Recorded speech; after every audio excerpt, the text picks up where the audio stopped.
Welcome to Wealth Made Simple with Shaz, where you'll learn how to master your money through business, property, and tax-saving strategies. Your host has collectively helped his clients make tens of millions of pounds in additional profits through these strategic approaches to business. Introducing Shaz Nawaz, an award-winning chartered accountant, property tax expert, entrepreneur, and property investor. This episode of Wealth Made Simple, we're going to cover Grade 2 listed buildings. Now, you quite like Grade 2 listed buildings, don't you? I love them. Never used to. I mean, I've always loved. I like architecture. Yeah. And one thing that I like about London and many other places, but especially London, is the architecture is phenomenal, beautiful. Cambridge is. But if you go and explore, it's mind blowing how people created these buildings back in the day. Yeah. And I've always admired Grade 2 listed buildings, or any form of listed building. But I was always afraid of doing any work on them, because everybody says, when I say everybody, most people say, oh, they're hard work and the counters are difficult and you can't do this and you can't do that, you can't change this. Was this a case of they say, and then you started to ask the question, who's they? And you found out that it wasn't actually all that. Yeah. Yeah. No, it's you know, it's not Dave from the pub. It's actually people who are property investors who've been told, okay, that Grade 2 listed buildings are complicated. And I wouldn't say they're complicated per se. They can be. They're different. You just got to handle them differently. I mean, everything. You got to be more sympathetic towards the infrastructure and what's there. Everything's complicated if you want it to be. Yeah. But I quite enjoyed them. I've done, I think, 2. We're going to our third one now. Yeah, we've done 2. Yeah. On our third one. So, in the space of the last 3.5, 4 years. Okay. So, I quite like them. Yeah. Yeah, and I mean, they offer a little window into history, don't they? A little window into what has come before. And it's nice. And there's some beautiful features. Yeah. Which you can make good use of. I mean, the one that we're going to work on next, as you know, in Boston, okay, it's a stunning building. Oh, stunning building. Absolutely stunning. You know what I mean? The windows, the entrance, okay, the ceiling, some of the doors, phenomenal. You can't. But I don't think you can build that today.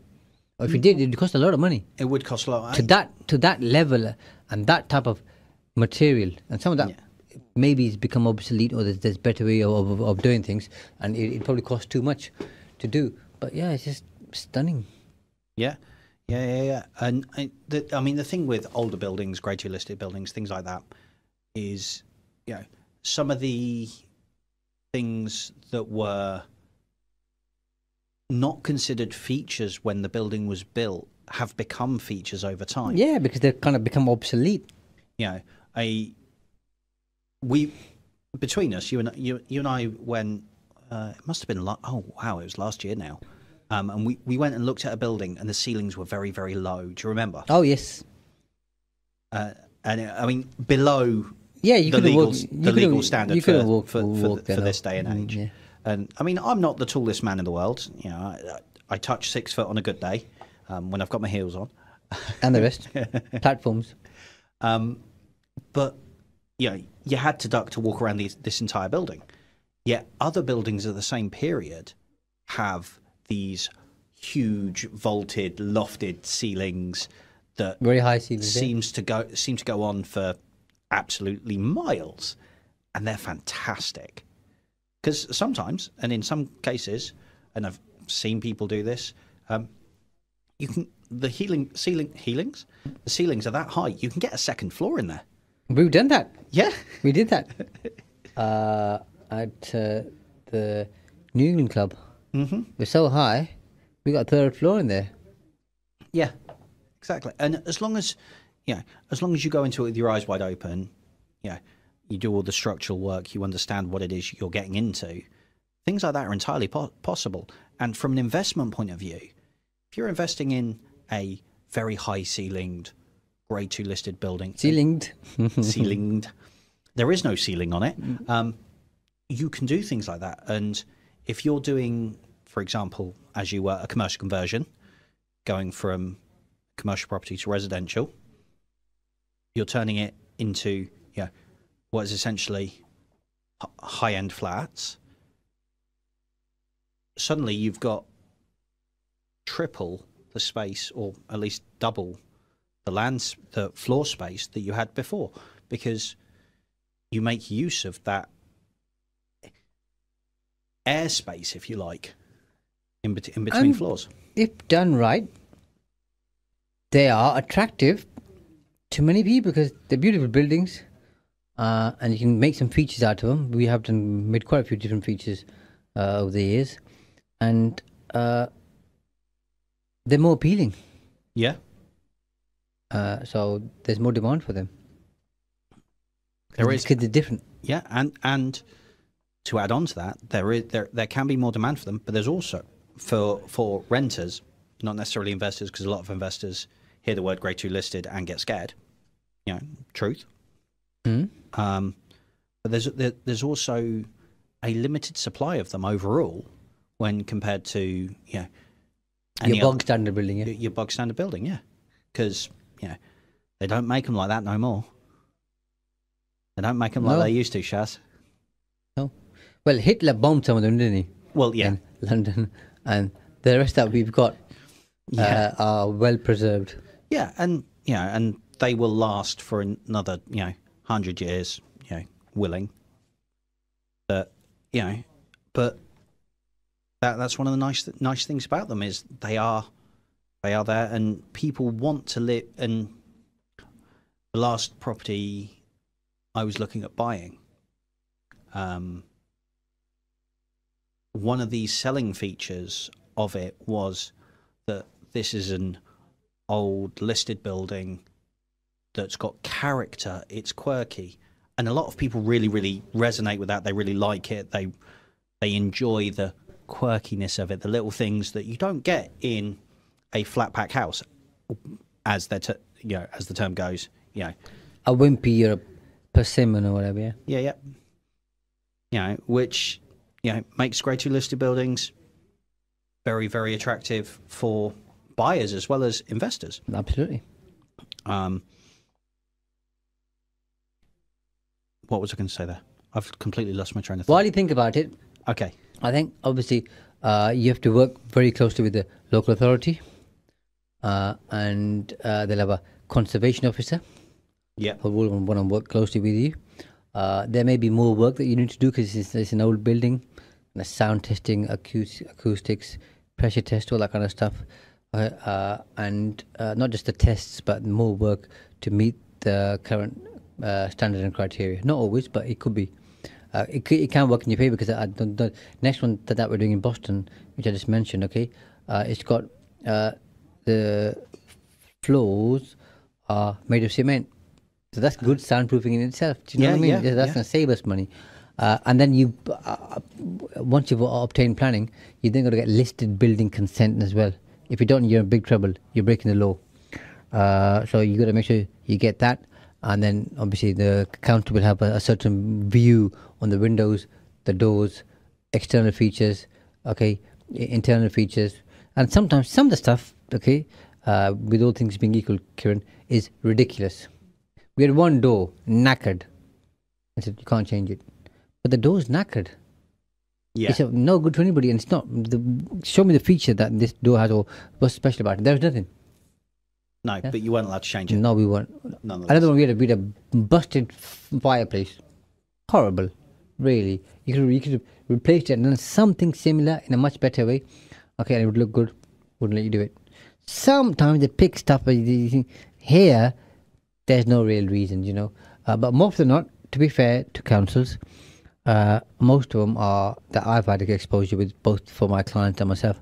They're very helpful and reasonable and sensible because they want to see listed buildings come back into use. Because some of them have been empty for a while, and especially if they've been empty for a while, so they'll be helpful and sympathetic towards your cause as well. And so make sure you get listed building consent before you start work, and make sure you know what you can, what you can't change. And that leads me into the point that I was thinking about Aren't you glad I'm here? I'm so glad you're here. You make my life I feel like the easier. expert now. You make my life easier every day. I should get paid for it, shouldn't I? You should. Yeah. Why don't... Do you not? No. I thought you were doing this for the love. Because I love you. Yeah, of course I do. Yeah, that's why I'm here. But using the right materials, because, and this is something that I think people should understand, is that the materials that we used to build houses 100 years ago, 200 years ago, are not the same that the technologies move forward. They're not the same materials. They're not the same mixtures. So you can't just put modern cement on a grade 2 listed building, for example. You've got to use, and this is, in a part of all the legislation and stuff, you've got to use the same materials if possible, when repairing structural or repairing parts of the building that require it. So limestone cement was used 100 years ago. You've got to use the same limestone cement to repair certain aspects of grade 2 listed buildings if it's been used with limestone cement, and that'll be on record, rather than modern cement because it's more acidic or less acidic. I forget which way around it, but the point is still the same. You can't use modern construction methods for everything within a grade 2 listed building, can you? Yep. So I think it's important to recognise that. I think... And be aware of it beforehand, because it might escalate your costs. Yep, and factor that in. I think what's useful, though, Kieran, is if there's a listed building which has been empty for a while, depending on which council and what funding is available, sometimes local authorities have the funding available to bring that or bring certain buildings back into use. So they'll give you some central government funding that they've received to bring buildings back into use. So they'll pay for sometimes the windows, the doors, roof, part of the roof. Okay, sometimes the internal features. Yeah, so that's a nice helping hand. Yeah, it really is. But going forward from that, once you've assuming you've got everything in place, you've done all the work, you've done all your due diligence, you've checked everything off, the maintenance of that building is something that you should calculate into your costs, because, again, as we've said before, using the right materials, using the right, and if it's got a specific type of roof and half the roof gets blown off in a freak storm or something, you've got to replace that, because that central funding is only there for amount that is brought back into use. Then you better have some insurance. Yeah. And then it's on you. And you've got to make sure that that's maintained in the proper way, in keeping with the way the building was, in keeping with the area, in keeping with the way it is viewed around and looked culturally. So it's just something to be very, very aware of in terms of the maintenance side of it. But overall, it can add another string to your bow of investment opportunities that you've utilised. Well, less people are keen to work on these. Apart from those who've got experience usually. So you're fishing in a much smaller much smaller pond. Fishing in a much smaller pind. Yeah. I like a pind. Pind in Punjabi means like a village. Oh, okay. Yeah. So it was the right word, just the wrong language. In the wrong context, yeah. Yeah. But like you say, if you're using grade 2 listed buildings to diversify your portfolio, you can get sometimes a much better deal, and then the help from the central government reserve, and then do your conversion, and that sometimes that incentive in and of itself, if you're aware of that competitive advantage, so you're having the knowledge and the information. Knowledge is key. Yeah. And then acting on it. And then what happens if and people must have heard of this, and if you haven't, I'm gonna tell you, the government has an incentive that EPC ratings must be at a certain level by, I think it's 2028. 26 or 8, yeah. So many dates, I forget most of them now. I think I was reading earlier the EPC grade C has to be by 2028, but you can't rent anything out that's new from 2025 onwards. That's right. Something like that. Still there. So where do grade 2 listed buildings fall into that category? Because sometimes it may be impossible to get to grade C because you can't change the windows because they're single glazing. You can't upgrade them to double glazing. You can't upgrade them to triple glazing. Triple glazing is nice to have, but not a need to have. But single glazing is not energy efficient. Some of the key features within the building may be non-energy efficient. And how do grade 2 listed buildings fall into that? You're going to give the answer, I hope. I am going to give you the answer to that.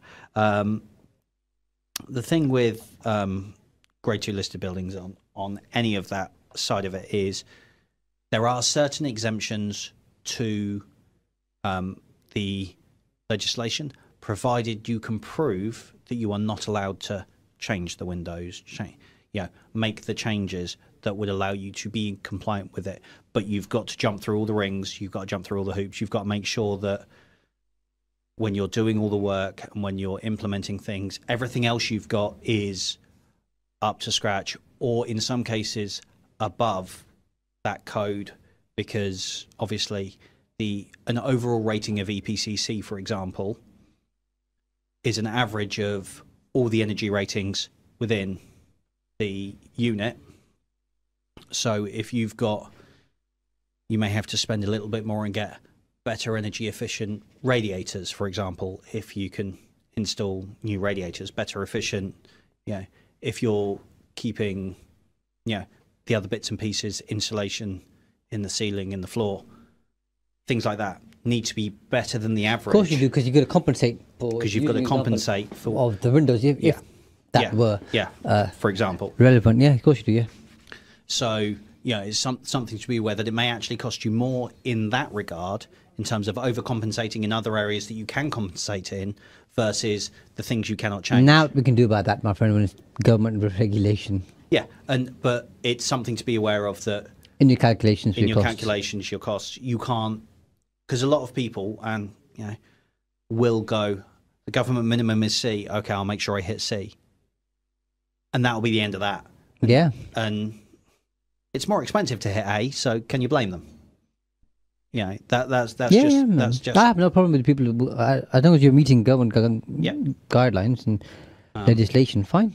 But if you're going through a grade 2 listed building, some things you can't change. Key features like the windows, a lot of the time you can't change. Doors, you can't change. Yeah. So. And sometimes you're handicapped in terms of doing certain things. Yeah. Making rooms smaller, for example, because there's something in the ceiling or the floor where you can't divide it up. Yeah. So that might cost you more to do or get round, or you're not utilizing the space in the best way possible. Because people need to do a simple calculation of it's 100 square meters or whatever. Okay, 25% of the space I can't use, 75% I can. How many flats can I get in here, or apartments? It's not always. I mean, that's a big thumb rule, yeah. Yeah. But it's not always precise. Walking around the building, as you said, and as we were talking about earlier, creating capacity if it's a high ceiling, that type of stuff, that has more benefit in terms of adding value. So you just got to be aware of that. Don't just do the simple the back of a cigarette packet calculation thing. This is going to work all the time, because if you get it wrong, you can get it horribly wrong. And one thing, and you don't want to get it wrong when you're buying a building for a couple $100,000 plus. Yeah. I mean, the kind of sizes that we buy, which are more. If it's £500,000, £1 million, get it wrong, that's going to be painful. That Very entry painful. tax. Yeah, that entry is tax going to hurt. that we've discussed before is going to really hurt on something like that. And also, if you get it wrong, you could potentially get it wrong in the worst way possible, which is with the listed building status heritage conservation, which means you are then responsible for putting it back exactly the way it was before you started work at your own cost. That's law. Yeah. And that's not a fun place to find yourself in. And and that's the thing with grade 2 listed buildings. Well, ignorance isn't bliss, is it? No, it's not, and it's not an excuse either. No. And that's why we do shows like this, where we give you the heads up. But this is just that; it's just a heads up. This is by no means an exhaustive list.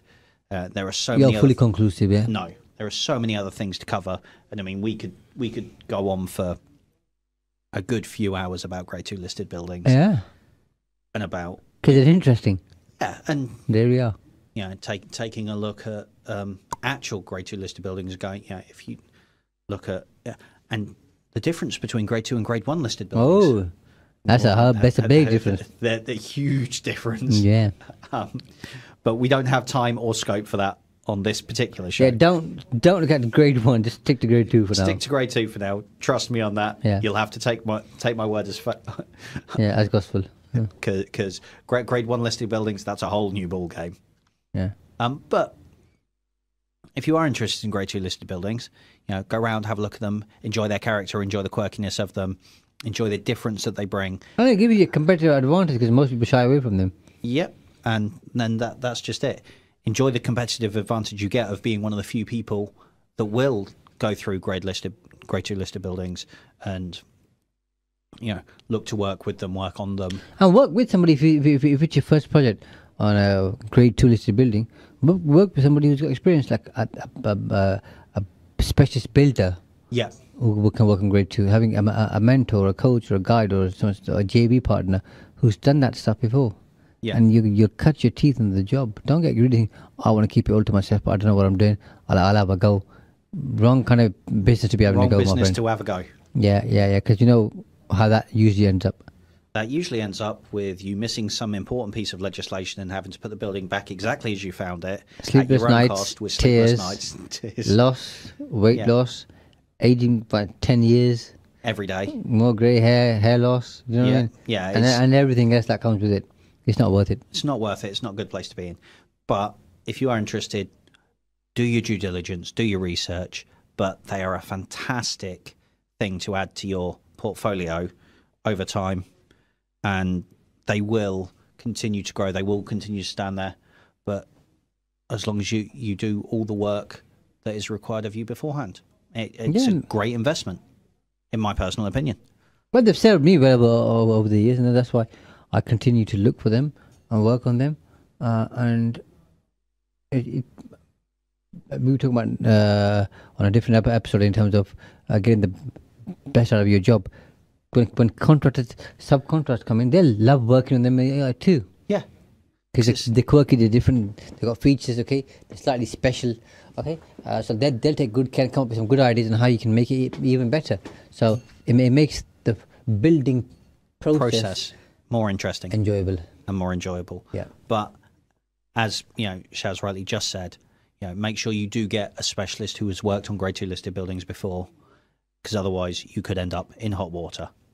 On that note, that's all the time we have for this week. We'll see you next week. Take care. Bye-bye. Thanks for listening to Wealth Made Simple. You can follow and contact Shaz on the Facebook pages Entrust Property Tax and The Profits Wizard. You can also find Shaz on LinkedIn, YouTube and Instagram. Alternatively, email him at shaz@aa-accountants.co.uk. Build your wealth by mastering money.